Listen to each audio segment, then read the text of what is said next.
Good evening. Good evening. This is Pastor Lacey, and I'm certainly delighted that you thought it not robbery on this Tuesday night to come and join us for Civic Conversations, because this is where the action is, where we seek to conversate. And as we prepare for this wonderful conversation, we don't do this without my theme music.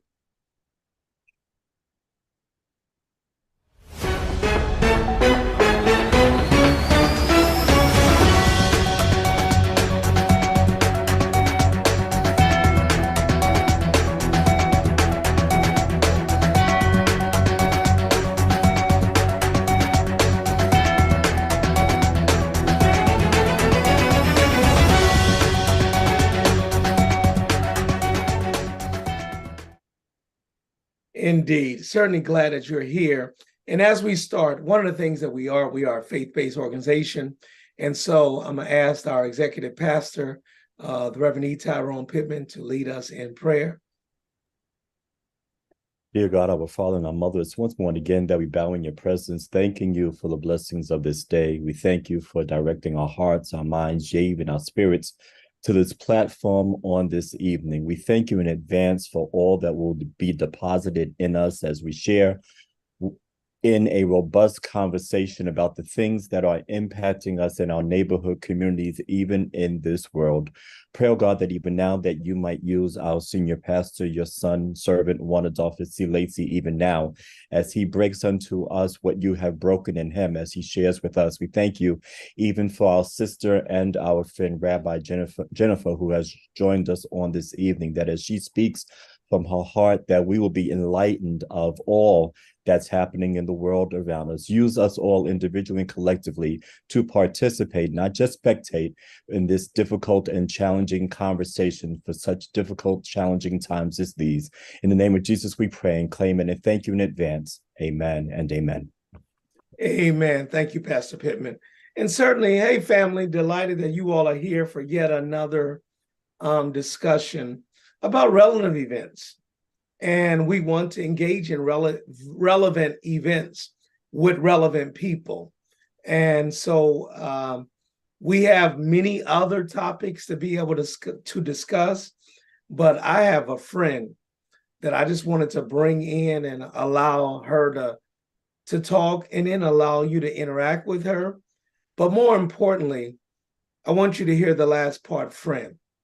When we're in crises like these, the problem in the world right now are borders and boundaries that seek to separate people by race, by gender, by location, by occupation, by salary. All of these things take place. And very rarely do you find somebody that transcends all of that. And that's what you want to aspire for in life, to be able to have a friend.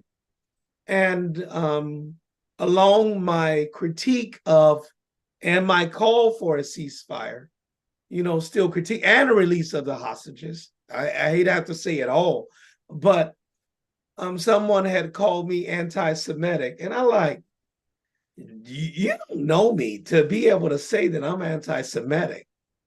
I preached in two synagogues, and two synagogue pastors rabbis preach for me.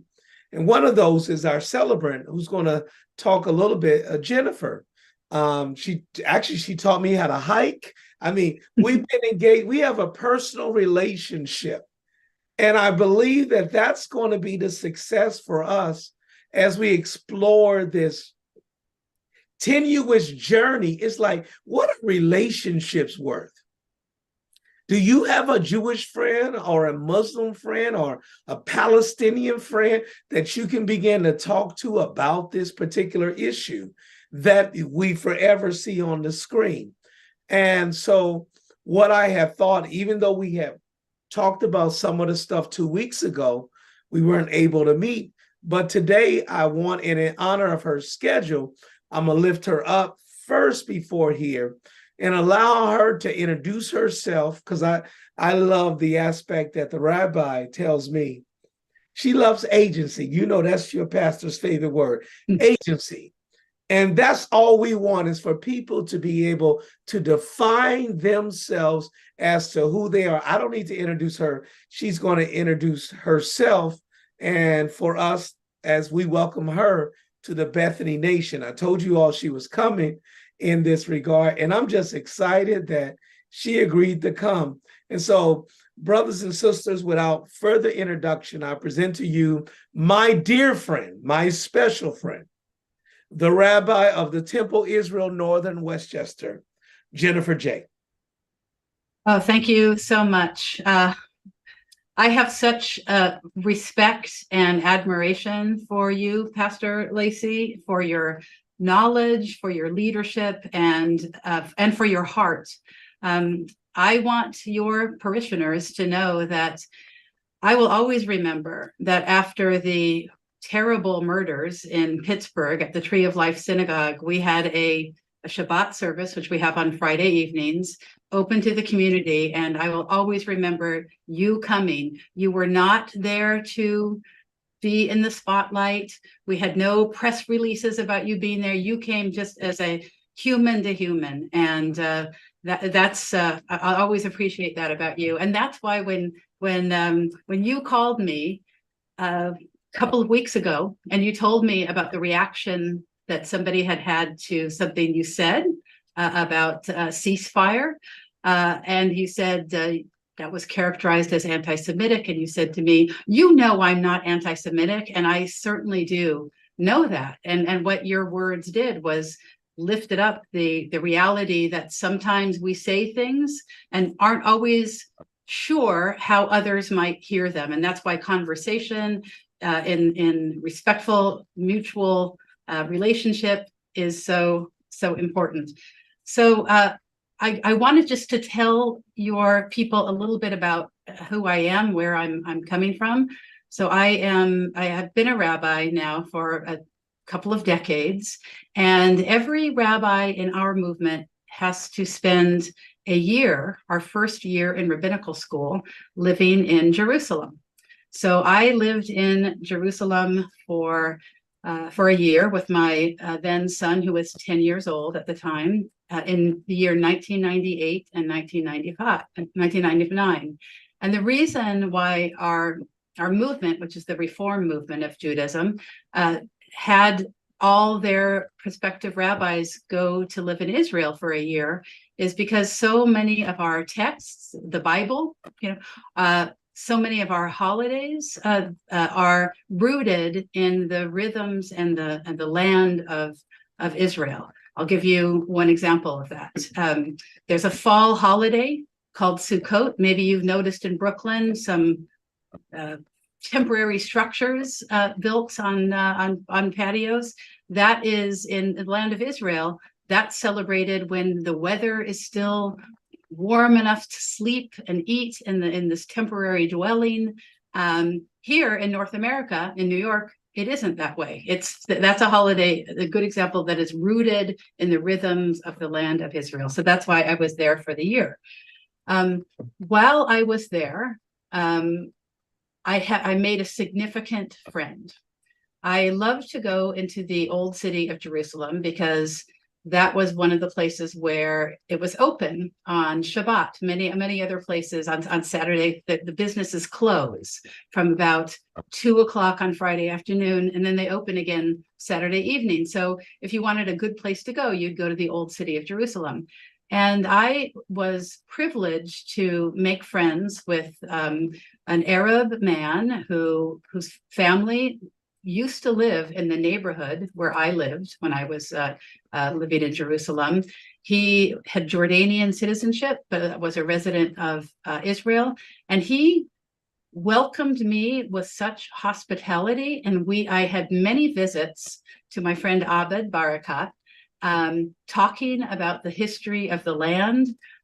He had us over to his home in East Jerusalem, and he even accompanied us to go to the Al-Aqsa Mosque on the Temple Mount, because you needed to be accompanied by a Muslim in order to do that. So he really opened my eyes to the reality of the difficulty of two peoples both having suffered the abuses of history, laying claim to the same land. So while I was there too, I became active in an organization called Rabbis for Human Rights that would do things like try to stop the Israeli government from bulldozing houses, Palestinian houses that had been built without permits, or worked against, they still exist today. They work against violence in the West Bank committed by settlers who will go and try to cut down the olive trees of their Palestinian neighbors. So I come from that perspective of believing, both in the right of Israel to be safe and secure, but also in the right of the Palestinian people to have a homeland. So that's where I am. And I really thought I didn't prepare anything to say. I really want this to be a conversation, and it's really so important to me that that people feel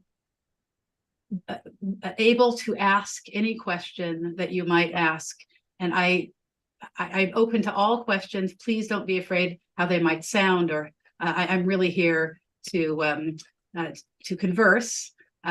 Just one note, there's an old rabbinic saying that says that the shy do not learn and the impatient do not teach. So when I'm learning, I try not to be shy. I really try to ask questions that are on my mind. And when I'm teaching, I try very much to be patient. So that's the spirit of this evening. And certainly she means everything that she has said in that regard. And that's the point. What we're trying to do is to thread a needle in terms of how to critique without, some of us feel like whenever you're critiquing, you're anti-Semitic, but also you can be anti-Semitic without knowing it. And that's the point. And I'm gonna say this before I transition to that, is that one time I was protesting the mayor, de Blasio, and I was arrested. And I said, they put me in a paddy wagon. And then I was later told that's a racist trope, because the Irish controlled the police department. So you called it paddy. I didn't know that. I didn't either. I just educated you all. Mm-hmm. I didn't know that. And I'm like, and I didn't mean to do that, but I took the correction. And that's what I wanted to bring my friend in, not only for her to tell us proper language, but for us just to obviously have a discussion as to what's going on. And when she said, she's strong enough to be able to go toe-to-toe, to be able to defend and explain whatever her views are. And I just wanted to create this space. And I told her that I have this space without all the publicity of other people being able to see this, because you know what? We've been doing this before. I preached in her synagogue. She preached in my church. And, absolutely, because she knows the gospel and I know the Torah. We trust each other to be able to go forth in there. So as we start our discussion, one of the things, Rabbi, I would like if you could talk about the difference between being Jewish and being a Zionist, like Zionism and Judaism, and how do they conflate, or how people conflate them? How are they different? Okay. So Zion is just another name for Jerusalem. And the Zionist movement, which really started in the 19th century, was a movement for a Jewish homeland because of persecutions of Jews around the world. So to be a Zionist means that you believe that the state of Israel has a right to exist. It doesn't mean that you're not critical of some of the things that the Israeli government does, because just as I can say that I'm critical of some of the things that the United States government does and has done, but yet I am an American and I love my country. So Zionism, to be a Zionist means that you believe that the state of Israel is a legitimate state, has a right to exist just like other states in the world. To be Jewish means that you're basically part of a people. And there are some Jews who are not Zionists, who don't believe that I'll give you one example, actually two examples, because they're from different ends of the spectrum. There is an ultra-Orthodox sect called this, who do not believe that the state of Israel should exist, because the Jews should only be ingathered to the land of Israel after the Messiah comes and makes it so. So they think that Israel's not legitimate for that reason. Then you have another group on the left, we'll say, called Jewish Voices for Peace, which also, they're the group that I think has been demonstrating in Grand Central. And they also do not believe that Israel has a right to exist, full stop. So you can be Jewish and not be a Zionist. And by the way, you can be an Israeli citizen and not be Jewish. About 22% of Israel's citizens are not Jewish. And that the point, wow. And I love that. And that's the point that I want to bring out and allow those that follow us, the Bethany Nation, to know the diversity of the Jewish nation is that it is broad. But when those of us, we're set forth in Brooklyn. And so our understanding of Jewish people typically comes in with the ultra-Orthodox, correct? Mm-hmm. Which is a small minority in that regard. Can you share a little light with us on that? Sure. I would say that the largest, there are many Jews who are not affiliated with any religious movement. And that's the other thing about being Jewish, is that it's not only a religious identification, but it's a cultural identification. You can't say it's race, because there are Black Jews, there are Asian Jews, right? It's not a race. It's really a peoplehood, right? So most of the Jews that are affiliated with a religious movement are like me. We're part of the Reform movement. And the Orthodox movement is, it might be a majority in Brooklyn, but it's really not a majority in the United States. They're mostly in the New York area and in Israel. I love that. I'm because I'm trying to go somewhere. Okay. But I want you to say because oftentimes we determine what is based upon what we see. And we haven't seen enough and experienced enough to be able to do that. And so even when I talked to you the other day with the Sephardic, yeah, the Sephardic Jews or the Ethiopian Jews, there are so many other type of, as opposed to the Asakarian, Ashkenazi. Yeah. So there are different types, no different than is a Baptist, a Methodist, a Episcopalian, a Church of God in Christ, to be able to see the difference. Mm-hmm. And what we want to do, our discussion here, and we're going to go, we ain't avoiding the big elephant in the room, but just to know is how we engage in conflating things and try to reduce them to the simplest terms. But life is not that simple, and it doesn't give you that. And it requires you to do work, which requires relationship to engage. And I love to be Jewish is to be inquiring, to ask questions. Come on now. That's, I know that. I taught that. See. So that's what we want to be able to do. And so we're creating this space to be able to do that in light of not just simply, now let's be clear, we are aware that there is a war going on. That's what brings her here right now, even though we have been working. Let me be clear to you. When I first came to Bethany, I was trying to get Rabbi Jennifer to come down, and she said, you should get somebody in Brooklyn. And we tried. We don't want to put nobody on blast, but we tried to have the relationship, because during the work that Martin Luther King did, he did with the relationship of Protestants, Catholics, Muslims, and Jews. And so on Martin Luther King Day, I always shared my pulpit with a Jew or a Muslim. And then by Saturday or Friday, I was able to speak as well. We haven't been able to do that as yet. So that's what I want. Like, this ain't new. We now finally have a thing that we get to push this thing through. And sadly, it's a sad thing looking at October 7th with the loss of those lives and kidnapping. And then now we're stuck with the response of the Israeli government. And again, your pastor is on the line of a ceasefire. Again, and a release of the hostages, if I have to say that, and I believe that. But mine is civilian lives matter, whether they're Palestinian or whether they're Jewish, or whether they're American. I'm like, that's who I am. And so as we're engaging in this, I just wanted to allow you an opportunity to be able to talk to somebody to hear, because it isn't about always saying everything that Palestinian is right and everything about Israel is right.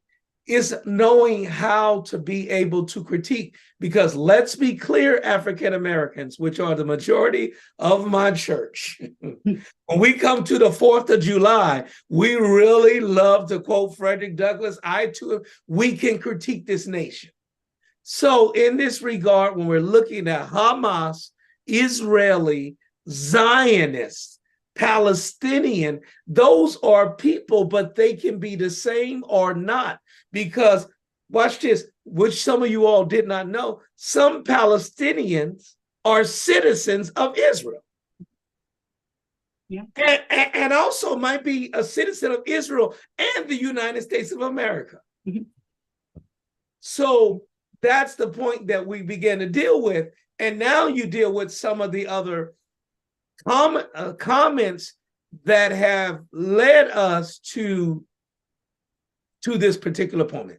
So before I because I got some other stuff we can go into, does anybody have any questions or comments? Don't. Just one question. Could you one thing, I know you stated, but I missed something. What's the difference between Reform movement and Orthodox? So the Orthodox, it all has to do with how strictly you follow Jewish law and how fast you think Jewish law might change. So an Orthodox Jew is somebody who follows the letter of Jewish law with things like, I'll use that, observing Shabbat. You know, that's one of the 10 commandments, right? Keep the Shabbat. So in Orthodox in Jewish law, there are a number of things that you cannot do in order to keep Shabbat. You can't cook, you can't travel.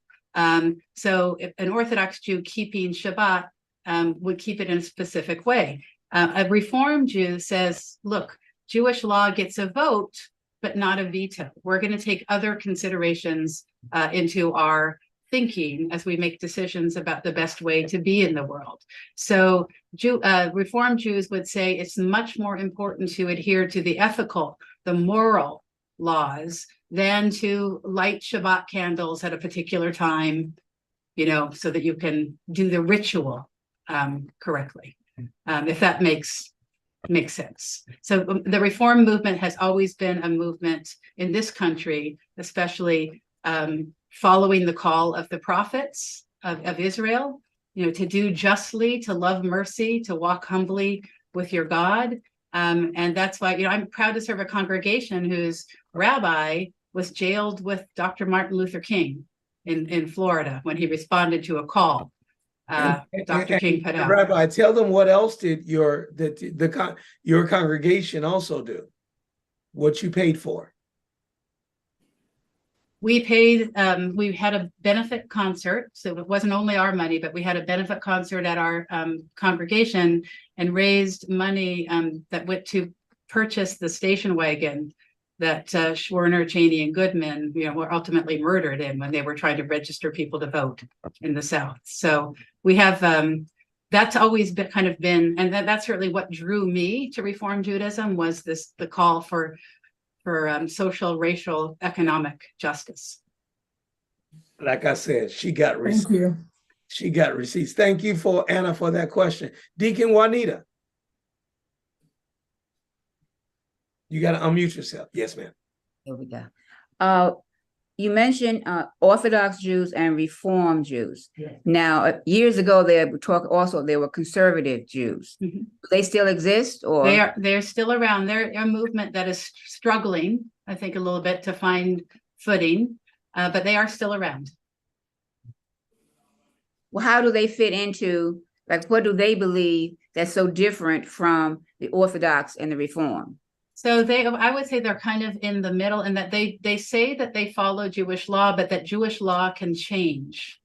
So, for example, in Orthodoxy, there's still not a woman rabbi for a number of reasons. It's not traditional.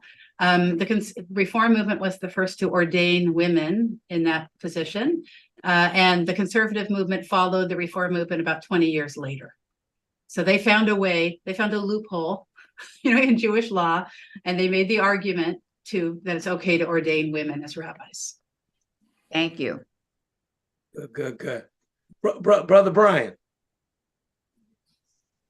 Good evening, everyone. I know I used to work with, I had a good friend that I used to work with, a Jewish man, and he explained to me about all the different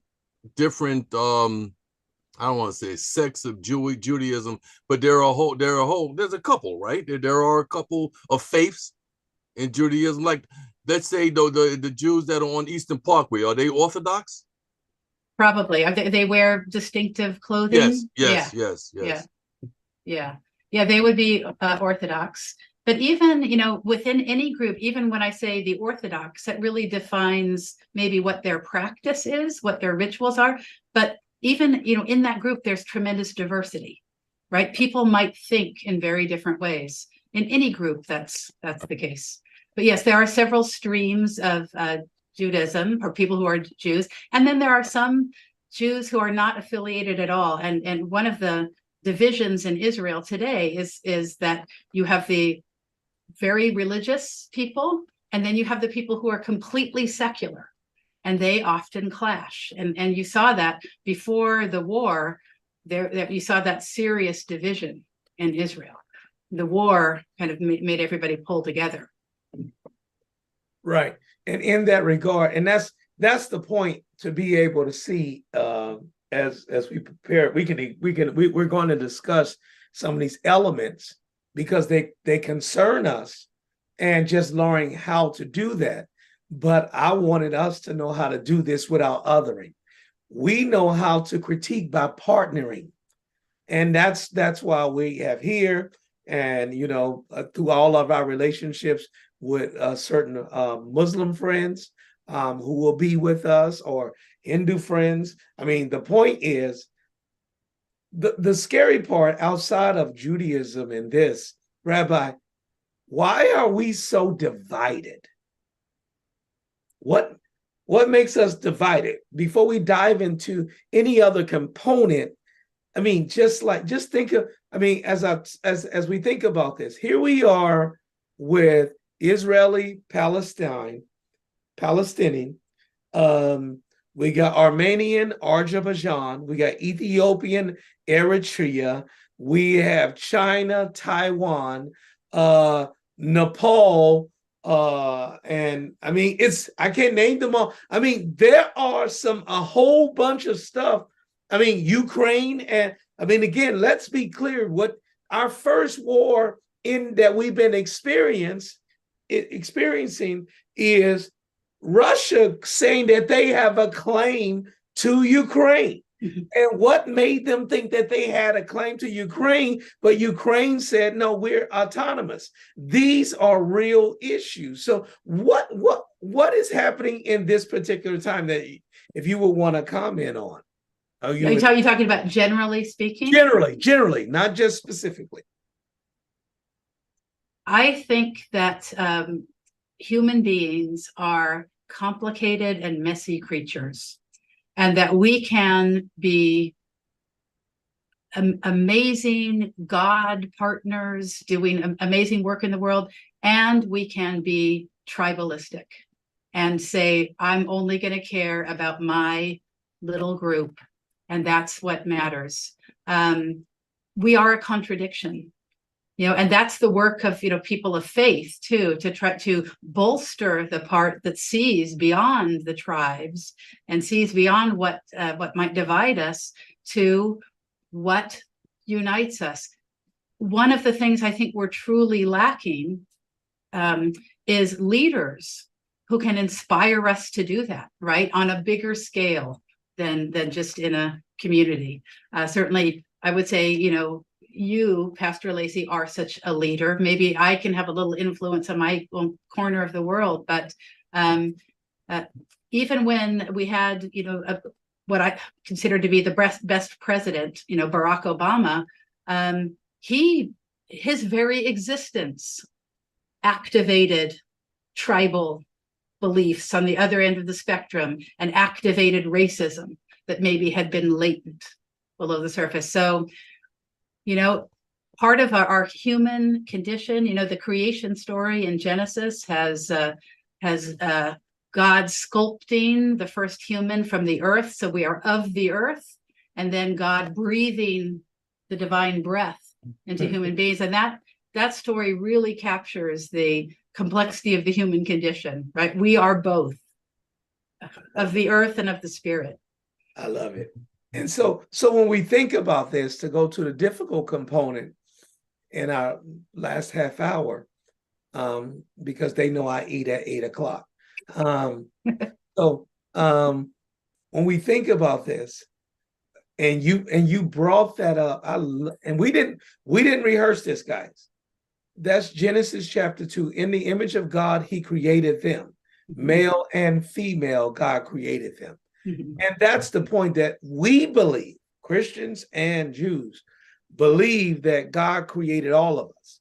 And actually, sexuality is defined later, but God created an earth creature. That's why she can be a rabbi as a woman. And that's why I have supported the view and understanding of women as ministry, understanding that we are all created in God's image. But in that regard, we then later on in chapter 3, we have sin and how we deal with sin. And so October the 7th, we saw a response. Hamas, the terrorist organization, 100% sought to be able to kill, kidnap, and really up the scale with any form of debauchery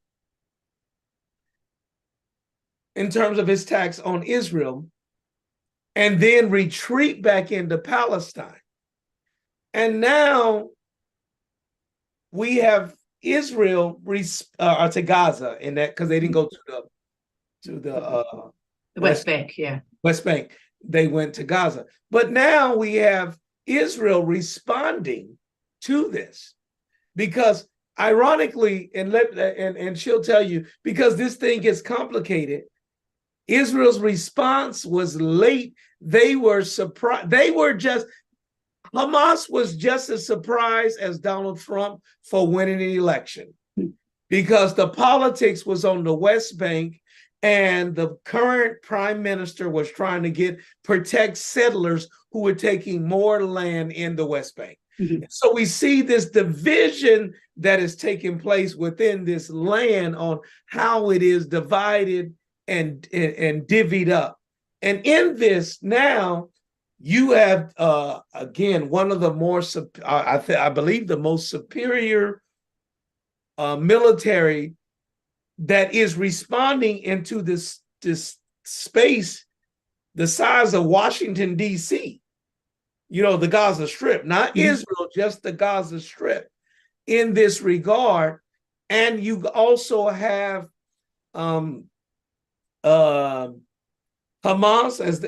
as we reported, possibly using human shields under hospitals. Yeah.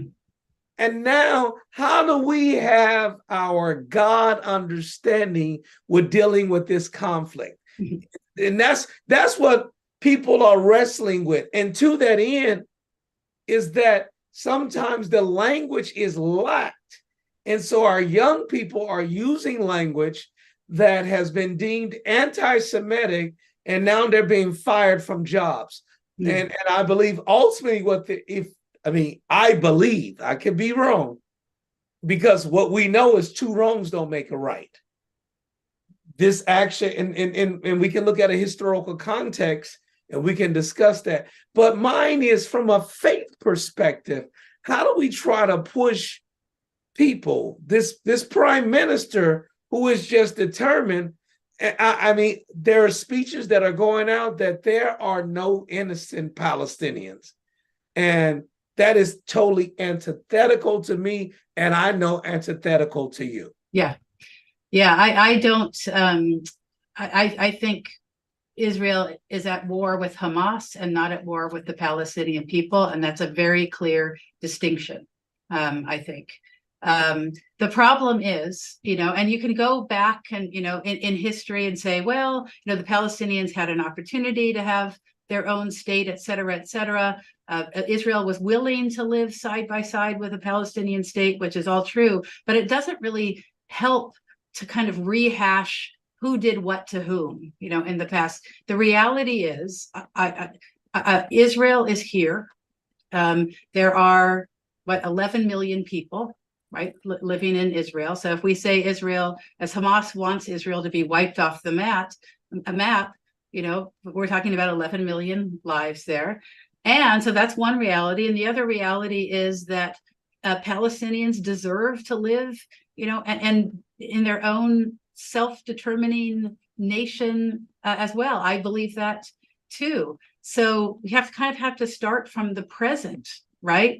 Israel is doing the actions that it's doing because Hamas has clearly stated that as long as they're around, they're going to continue to go and do things like October 7th, which the brutality of October 7th really reawakened generational trauma in Jews, especially, those whose families lived through pogroms and the Holocaust. It awakened a deep sense of trauma. Israel, believes that you cannot live, we don't have a partner for peace if somebody says you don't deserve to exist, right? I told Pastor Lacey when we talked a few days ago that there have been very compelling interviews by the son of one of the founders of Hamas, who is making that same argument that he is not supporting Hamas because of their brutality, what they're doing to the Palestinians. They are brutal to the Palestinians too.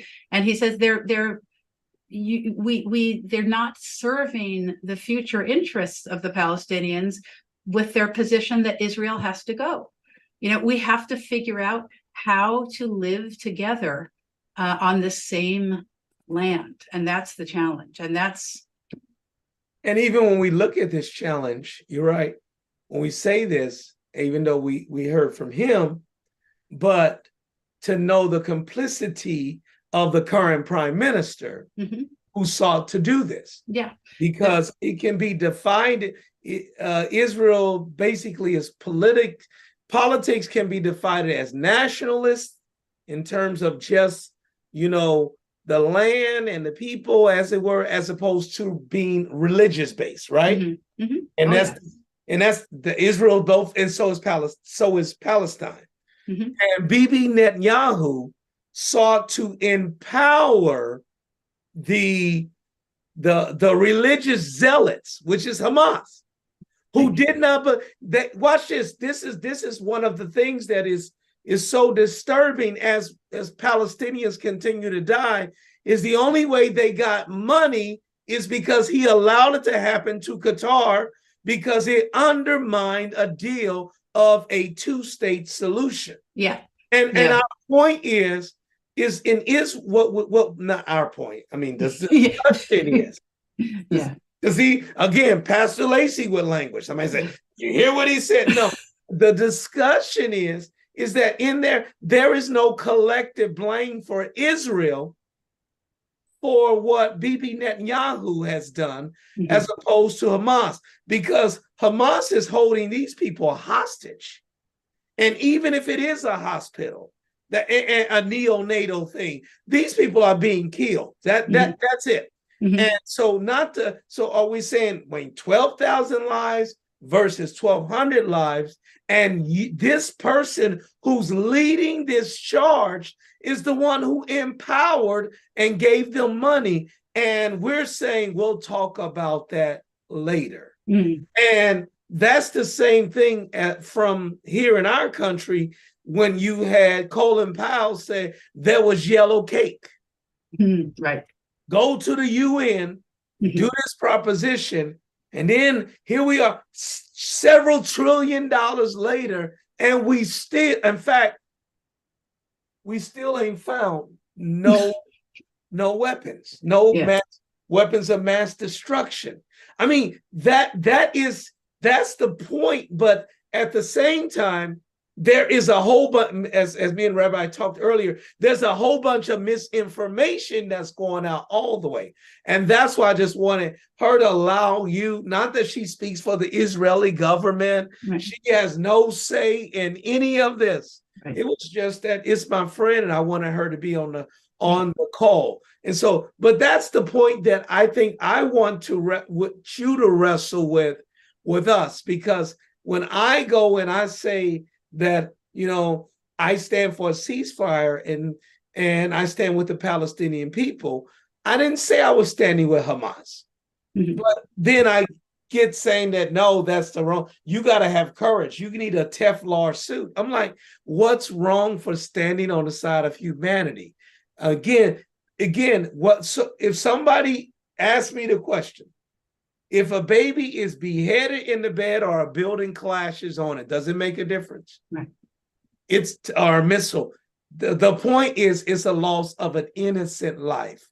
But the challenge is how we begin to determine what is innocent. And I know that can be, again, that's like, what's an enemy combatant? I ain't trying to do all that. Mhm. All I'm just saying is, I don't want babies and neonatal, like, again, you're still sending bombs, but then you want to send neonatal.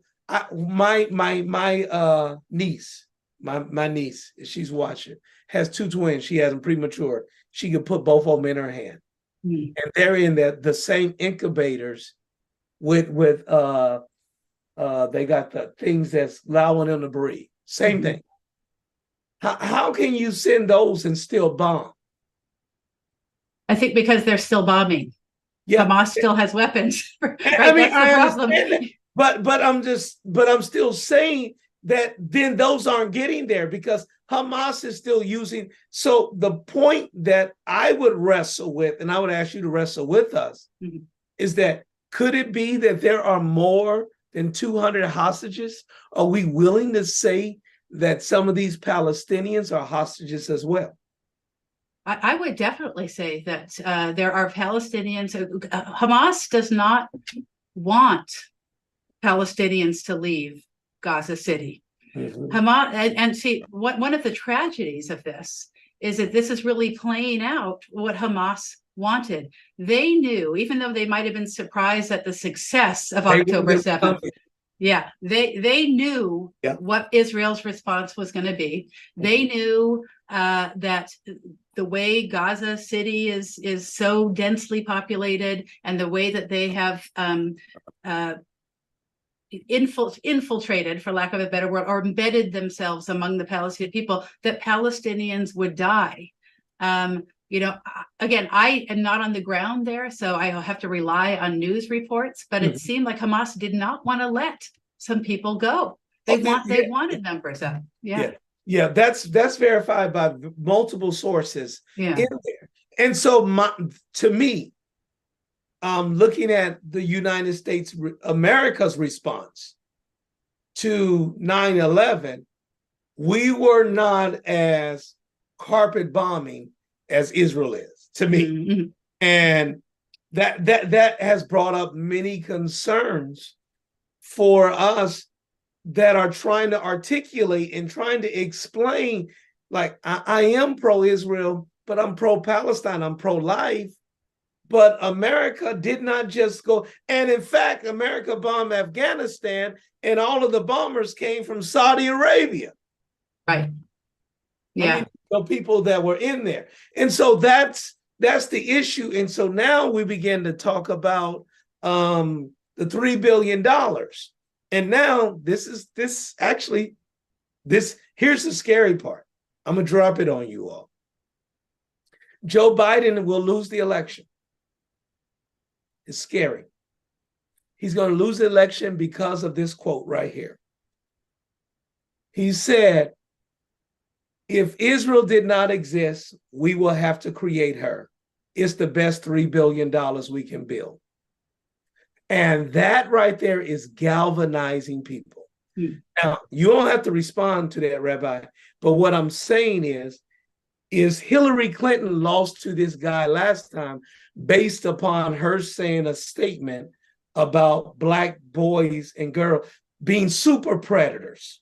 She wasn't even president of the United States. And this same group held her accountable. But I am seeing in my social media feed is this whole thing, instead of trying to nuance it, they like, no. And so that's why I said, I just want to broaden and humanize to say that every Jew does not think the same way that the administration does. And I said, and this group doesn't know, but I know people who were there, including my wife, who was there doing all these protests against Bibi Netanyahu. He is more like Donald Trump than you can explain. So that's, if you hold him accountable, that's what will happen when Donald Trump becomes president. He will do the same thing as him, getting rid of judicial authority and all of that. So I said a lot, just react, or you can say I pass. Any questions? No, I think, well, the point that I'll just want to jump off, because I also I'm not a fan of Bibi Netanyahu. And one of the terrible ironies of October 7th is that the people who were murdered, many of them were people who were not in Netanyahu's camp, who wanted to live peacefully with Gazans, who had Palestinians from Gaza come and help them work on their kibbutzim, which was one reason why, sadly, the attack was so successful, because they had an idea of what the layout of these communities was. So that is a great irony. And you're absolutely right. I guess if there's one message that I want to bring forward is to just plead with people to see this is a really complex issue with a complex history, with two peoples, Palestinians and Jews, both having been victims. And when you have two victimized people, because Palestinians have been victimized by the Arab world too, who don't really want to see them advance, then you have, it's a fraught situation. There's complexity. Yeah. Right. And in that complexity, as you're right, that's why Egypt and Jordan does not want to take them. But that's also the same reason why the UN chose that, agreed, and the Balfour Declaration decided that. Yeah. So it's a thing that with African Americans is that's why power plants, a nuclear power plant is in my block. It ain't near a rich person. So those are some of the things that we still see, and that's what the young activists are gravitating to, because they see an association with that. Yeah, but you're absolutely right. And so it's two victimized people. For what Great Britain was in charge after the fall of the Ottoman Empire, and it sought to do this. After the fall of Great World War I and World War II, then you have this great migration. But in that began to push away, and I know the War of 1947 created this thing that the borders changed. And that's what that's the whole point. For those of you who don't know, The issue for a two-state solution is, do you go back to original borders? Right. Right. That's what we're fighting over. But in the midst of that, thousands of lives, but because Israel is a proxy of the United States of America with all of its power and might, for every, and this has just happened in this event, for every one Israeli that dies, 10 Palestinians die. Yeah, although, yeah, it does seem disproportionate, about the same as what happened with the 9/11 and the Iraq War. Yeah. Right. Yeah. So unfortunately, or the bombing of Hiroshima. Yeah. Right. Yeah. I mean, that's a terrible. And I guess, go ahead. And I said, and those numbers are high. And we as a faith community, I'm not a politician. Yeah. I'm not an army person, because an army person can stay in their lane. A politician can stand. As a faith person, I'm just trying to I'm just trying to push forward what you and I seek to do. Right. Say, let's do a ceasefire. And now I know it's hard to do a ceasefire when somebody else is still firing rockets, but your rockets have less impact. I mean, that's like me with fighting with a little kid. You can't. I mean, Israel still has nuclear weapons. I mean, let's be clear. That nuclear weapon. If Israel wanted to wipe Gaza off the map, they could. And so restraint is good. And what I have learned, my success as a pastor and as a leader, is I learned how to do. And I believe you would say the same. Yeah. As a leader, even when we're right and somebody is wrong, we learn how to show restraint. And revenge is the worst thing to lead you. Yeah, and trauma is there. Trauma can affect you, but trauma is different from revenge. Yes, go ahead. Yeah, and I don't think that it's revenge. I think that actually, if Israel wanted to, you're right, they have the weapons, they could level Gaza. They don't want to do that. I mean, you can see the reaction. Even that's why they're sending their young men and women on the ground into Gaza, so that they don't just indiscriminately bomb. It's pretty clear, though, that there is, under that big hospital there, Hamas has headquarters there, and that's why they're taking action there. And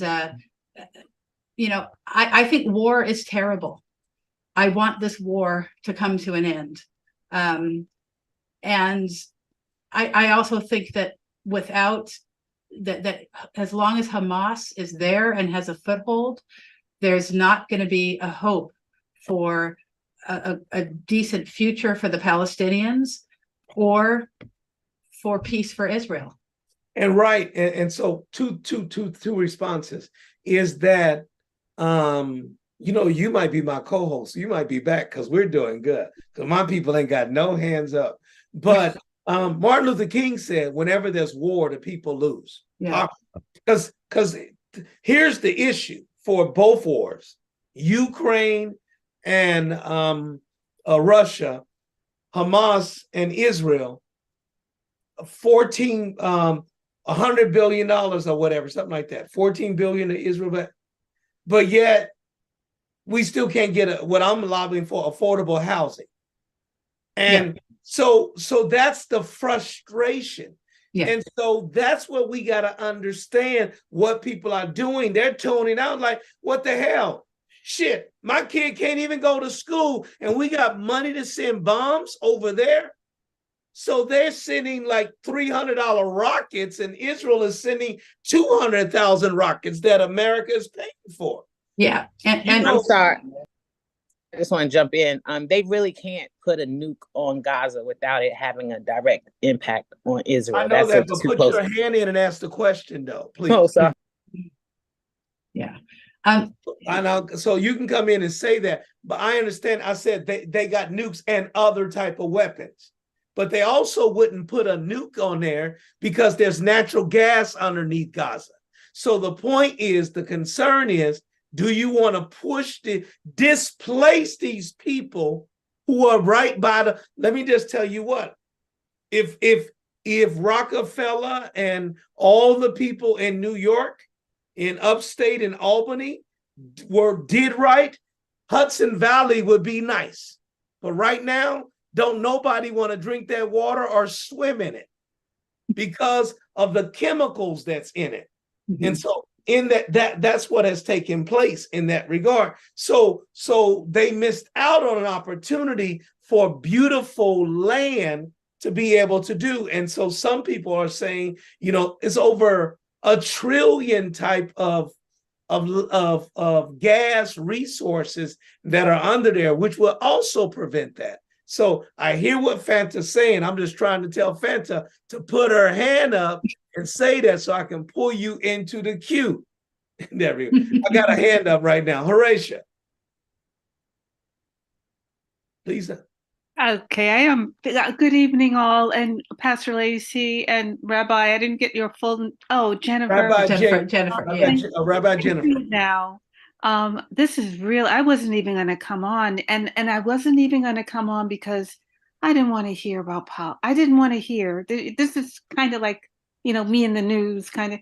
But I am so glad. Thank you so much for having her. And I'm going to tear up. Here's my. I guess my question, my concern with what was kind of like what you said, Rabbi Jennifer. The war, the reason why the fighting back, Israel is fighting because they want to eradicate Hamas. The word eradicate Hamas. I understand. It's like get out that. Let's call it the demon. Okay, mm-hmm. But is that possible? What about the other youngins? Their children, they're seeing this. There's a certain culture there. So what if you don't eradicate? Then does this go on and on and on and on?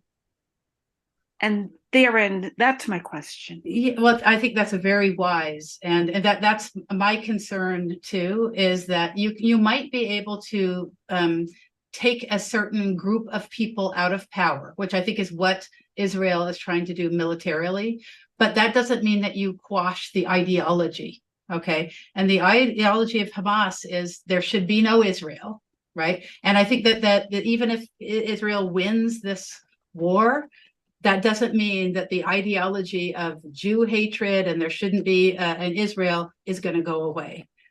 One of the things, that's so evident in the fact that of our messy humanity is that we do things, speaking as nations, right? We do things that aren't just selfless, right? One of the reasons why America is so concerned with being allied with Israel has to do with America's self-interest, right? Oil, to have a friend in the Middle East where we can have our planes, American planes, if we want to have a, Israel is an aircraft carrier in the middle of the Middle East where there's oil.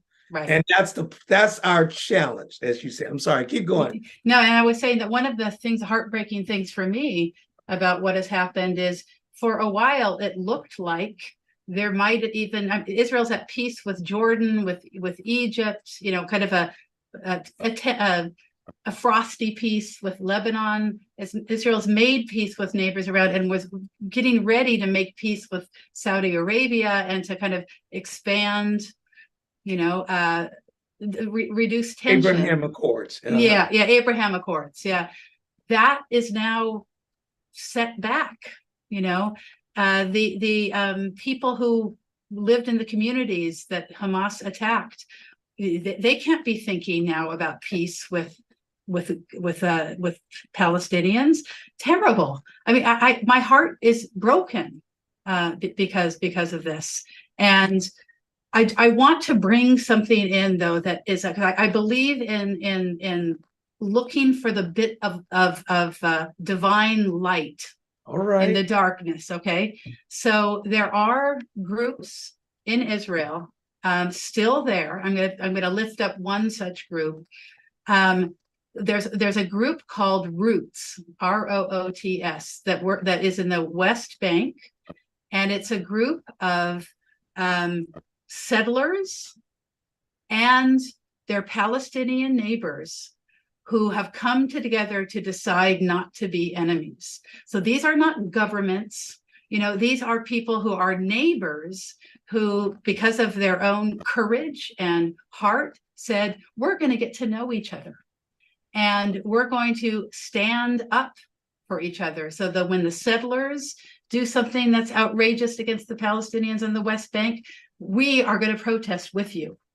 And same with, if there's something that happens against Jews, the Palestinian neighbors say, we know you, we know you're good, we're going to stand with you. That's really what we need. And it goes back to the beginning, human to human relationships that can be fostered out of this. We cannot leave it to governments, because governments have their own interests, right? And their own, and which aren't always pure. But I do believe, and that's my hope, that we can, person to person, lay the groundwork for peace. It may not happen in our lifetime, but we can't stop trying. There's another rabbinic statement that says, it's not up to you to complete the work, but neither are you free to refrain from it. We have to keep working for peace. And that's perfect. I love that. And that's the challenge that we're facing. And again, I just thank you for your courage. My friendship, but just to be here. And you said any question is available. Nothing is off the table. But that's what I'm saying. It's relational. Mm-hmm. And as we build relations, then we're able to make a difference. And unfortunately, relations have been severed. There were people that were able to go back and forth. Some people were still trapped when those wars started, and they were abused in there. Mm-hmm. And that the narrative their narrative and story is lost. But we keep this up by being able to engage in this. Mm-hmm. So again, I have the rabbi, you have your pastor. I know I have other stuff, but since I had her, I wanted to be able to get her. You got any other questions? Y'all talk forever. Y'all ain't got no questions. Now you can ask your question, Phantom. Not a statement, a question. I'm sorry, I don't know what has been asked so far. See, and then you just, okay. Brian has a question. I'm gonna go to Brian. Brian, you're muted. Brian, you're muted.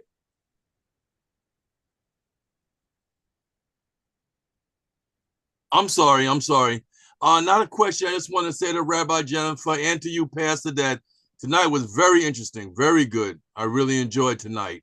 And you both did a very good job with your presentation.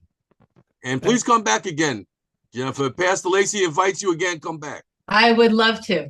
Yeah. You should wait to hear her talk about the Gospel of Mark, because she can preach too, okay? Sounds good.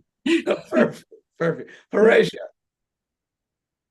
I tried taking some notes, and if I'm able to do some homework as well. But is there a cheat sheet regarding like Reform and Orthodox and some conservative? You gave us a nice idea, and also not Sephardic. Sephardic. Yeah, all of that, and how you explained it. I can see what might be available as kind of and send it to Pastor Lacey. Send it to me. I would love it. You're interested in the spectrum of yeah. And who's Mashiach? Because I'm over here by Mashiach. So Mashiach is Messiah. So one of the groups in Judaism, Chabad, which I think is prevalent in Brooklyn. Yeah. They believe that that their last Rebbe, Menachem Schneerson, was the Messiah. So Mashiach is Messiah. And he's coming again? What's that? He passed away, so they're saying that he's going to come again, Okay. Thank you. and Enlightenment for me. Thank you. no, you're very welcome. You're very welcome. Brian, come again.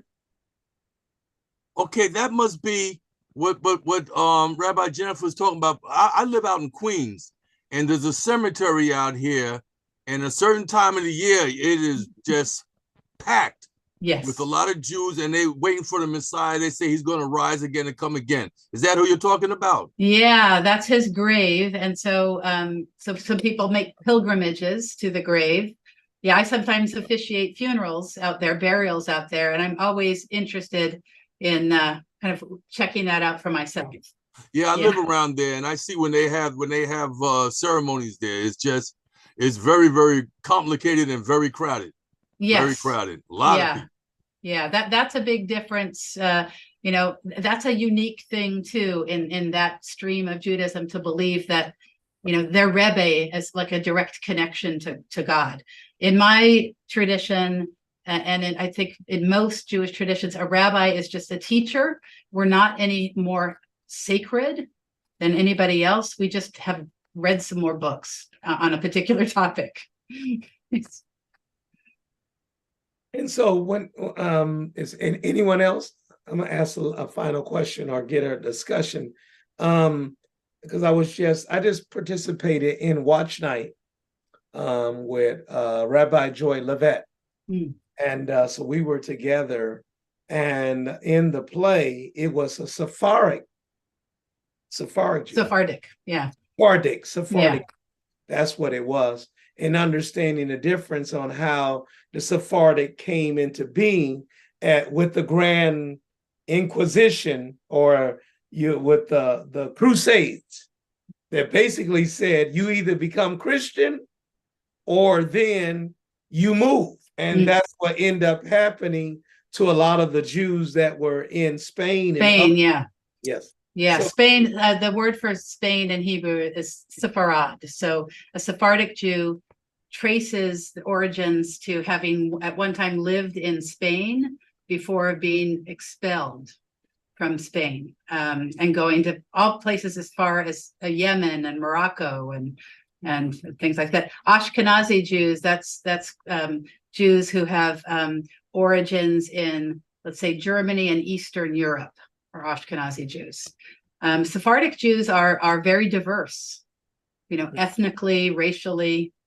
Ashkenazic Jews tend to look, European. And the majority in Israel are Ashkenazi. Actually, no, they're more Sephardic. Oh, yeah, wow. Early on, coming from maybe, but there's a lot of Sephardic Jews, because one of the things that happened after the state of Israel was created was a lot of the Arab countries expelled all their Jews. Okay. And so they came to Israel. That didn't happen so much in Europe. I mean, people died in the Holocaust, and some people came to Israel after that, but they weren't expelled, after the end of the war. And so the majority in America would be probably more Ashkenazi. Okay. In America. Yeah. Okay. Gotcha. Hey guys, we had an hour of her time. Any other questions? Please don't talk to me after the fact, because I'm just going to ignore you. All right. I told y'all. All right. So I will get that information about the Jewish world.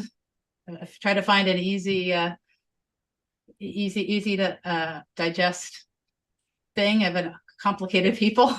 And we will certainly share that. But Rabbi Jennifer, we certainly thank you. I thank you for your friendship. I thank you for your trust. I thank you for your openness to be able to engage us. And if there is any ought, it's because we didn't ask or we didn't give. But we thank you that you gave what you have. And we thank Temple Israel Northern Westchester for you and for what you seek to do, and certainly as a good friend and partner in my life. And we look forward to finding a time to bring you down to meet these people right here. What do y'all think about that? I'm mute. What do you think about that? Yes, sir. Yes, sir. Amen. Please. I would love it. Amen. I would Let's love do it. it. Okay. Before her Do you calendar hear it? fills up. Before her There calendar it is. fills up. It's Yes. done. We gonna Okay. make this happen. We'll make it happen. Okay. All right. Thank you My so friend. much. It was a real All right. honor to be with you. Indeed. Thanks. All right, Okay. beloved. God bless you all. I'm done. God Go bless you. Good night. Okay. Good night, all. Good night, all. Have a great